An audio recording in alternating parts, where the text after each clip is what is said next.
Ton nom, c'est Burkhardt. Amid the shouts of protesters and a horde of reporters, the CEO of Rail World Inc. arrives in Lac-Mégantic, Quebec. Edward Burkhardt says he hasn't yet been to the site of the derailment and explosion that killed at least 15 people Saturday. But Burkhardt thinks he knows what happened that night. This was a failure of the brakes.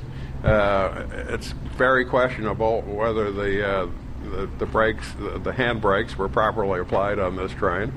As a matter of fact, I'll say they weren't. Quebec police say they're pursuing a wide-ranging criminal investigation. Burkhardt says the engineer has been suspended without pay. Initially, the railroad CEO says he believed the engineer followed proper procedures, but that's no longer the case. He's told us that he applied 11 hand brakes, and our general feeling is that that's not now.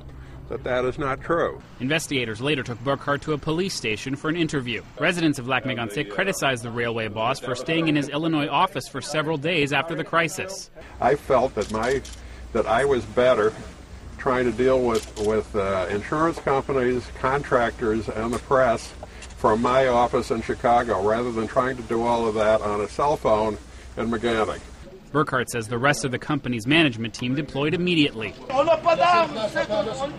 As for the furor of the town's citizens, Burkhardt says he shares their anger. I would feel the same way if something like this happened in my community.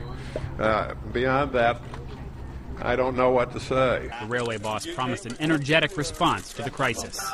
Noel Wagner, The Associated Press.